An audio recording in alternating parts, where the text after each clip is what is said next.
Oke, Bismillahirrahmanirrahim. Assalamualaikum warahmatullahi wabarakatuh. Waalaikumsalam warahmatullahi wabarakatuh, Pak.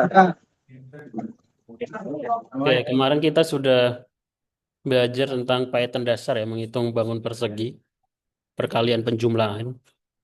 Hari ini saya melanjutkan materi baru tentang konsep percabangan. Di pertemuan keempat ya, 3 pertemuan lagi nanti UTS. Percabangan itu maksudnya apa? Percabangan itu secara bahasa ya cukup jelas ya, conditional statement atau kondisi bercabang. Contohnya ya, di percabangan itu di Python kita menggunakan fungsi if jika bacanya. Contohnya kita punya variabel x sama dengan 10.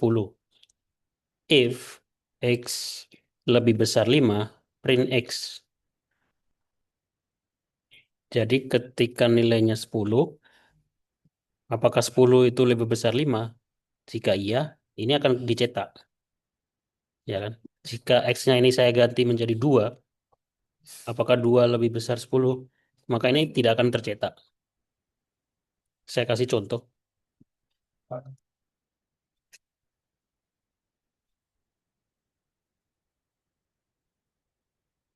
Saya kasih contoh di browser ya, IDE Python online.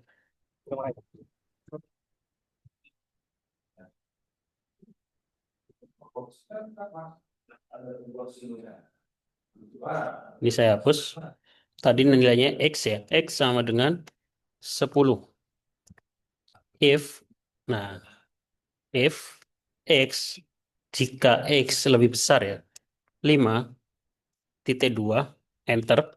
Nah, di sini ada istilah namanya indentation, indentasi ya.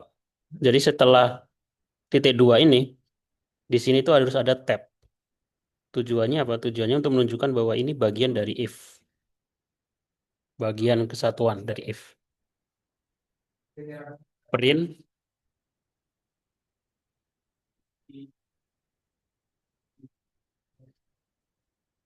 X lebih besar 5. Kalau ini saya jalankan, run, nah kan kecetak X lebih besar 5. Kenapa? Karena nilai X adalah 10. Tapi kalau ini saya ganti X-nya 1 atau 0, 1 gitu ya. Saya perbesar ya. X-nya 1 gitu ya. Terus saya run.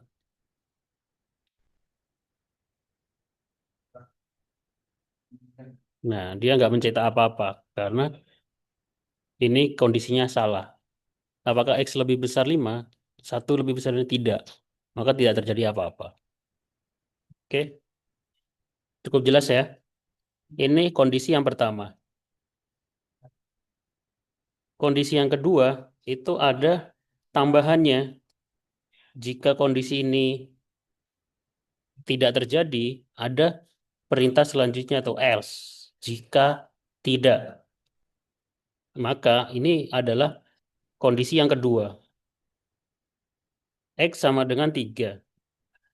If X lebih besar 5, cetak ini. Jika tidak, ya, jika X-nya lebih kecil, ternyata yang dicetak adalah baris kelima ini. Jadi tadi saya tambahkan ya. Tambahan bawahnya adalah, nah ini, kita harus masuk ke dalam lagi di sini. Kita tulis else, titik 2, print X lebih kecil 5. Nah, kalau seperti ini, saya jalankan, nah, dia akan menampilkan X lebih kecil 5. Kenapa? Karena X-nya 1. Kalau X-nya 10, yang tampil adalah X lebih kecil, lebih besar 5. Bisa dipahami? Kira-kira? Ada pertanyaan?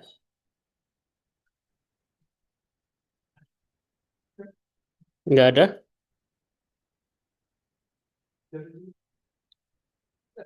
Kalau nggak ada, saya lanjutkan lagi. Tidak ada.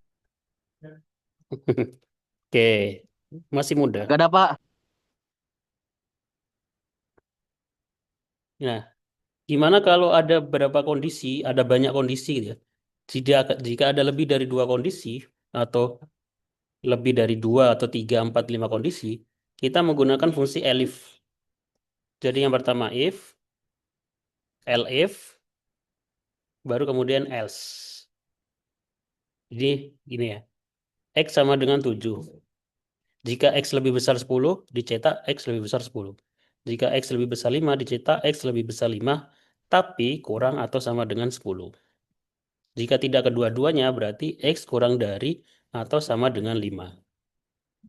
Jadi kalau seperti ini, kondisinya ada tiga. Kita pertama menggunakan if, elif, sama else. Jadi silakan dipraktekkan supaya lebih paham. Latihan percabangan. Buat program untuk mencek apakah sebuah angka positif atau negatif.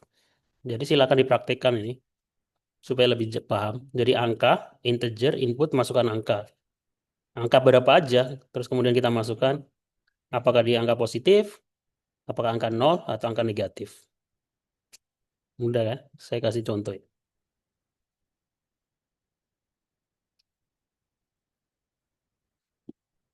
Buat variabel angka, kemudian input,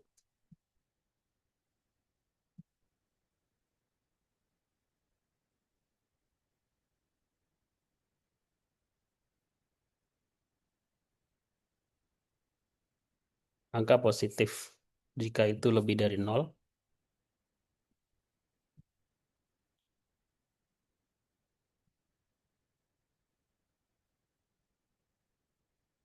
kemudian jika sama dengan nol,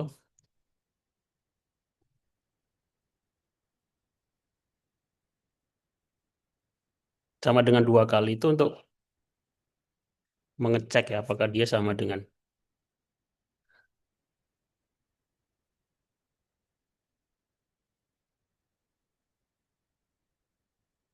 Yang terakhir, nggak pakai kondisi apapun, else.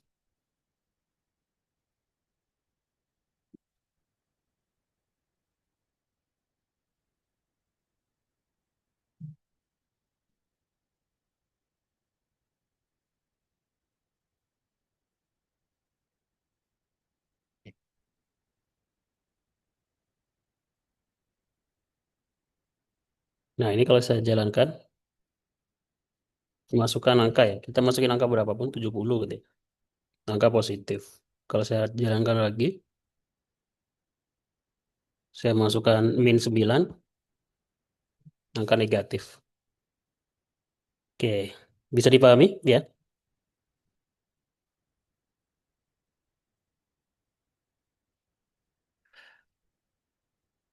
Ini contoh soal. Ini silakan dipraktekkan. Saya sudah kasih jawabannya ya. Kalian praktekkan aja supaya apa? Tujuannya supaya lebih paham aja. Contoh soal gimana? Ini contoh soal UTS mungkin nanti ditanyakan. Deskripsi soal. Seorang wirausahawan memiliki toko online yang menawarkan diskon kepada pelanggan berdasarkan total belanja mereka. Jika total belanja lebih atau sama dengan 500.000, pelanggan mendapatkan 20 diskon, diskon 20%. Jika total belanja 300.000 atau kurang dari 500.000, pelanggan mendapatkan diskon 10%. Jika total belanja kurang dari 300.000, tidak ada diskon. Ini contoh soal UTS seperti ini nanti. Buatlah program Python yang meminta inputan berupa nama pelanggan dan total belanja, menghitung diskon yang diberikan, menampilkan nama pelanggan dan total belanja diskon yang diterima, dan total yang harus dibayar. Ini sebenarnya sudah saya kasih jawabannya untuk belajar. Kalian pelajari. Jadi nanti outputnya seperti ini ya. Kalau dijalankan, outputnya seperti ini. Jawabannya di slide selanjutnya. Masukkan nama, Nana gitu ya. Masukkan total belanja 543.000. Ini outputnya. Ini langsung dicetak. Nama pelanggan Nana, total belanja 543.000, diskonnya 163.000, total yang harus dibayar sekian. Ini contoh program sederhana menggunakan if dan else. Nanti saya akan buat pertanyaan yang ada hubungannya sama teknik sipil, karena ini mata kuliah teknik sipil. Oke, bisa dipahami. Ada pertanyaan sampai di sini?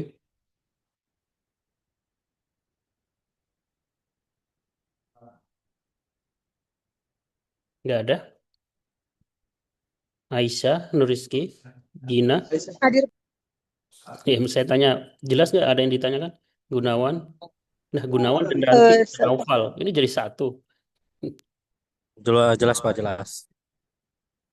Jelas ya, nanti kalau saya UTS saya kasih soal harus bisa ngerjain. Iya, 11-12 kayak gini. Siapa insya Allah Pak? Oke. Oke, terima kasih. Ya, ada pertanyaan? Nggak ada? Kalau nggak ada, saya cukupkan. Terima kasih. Saya akhiri. Assalamualaikum warahmatullahi wabarakatuh. Waalaikumsalam. Makasih, Pak. Waalaikumsalam. Terima kasih, Pak.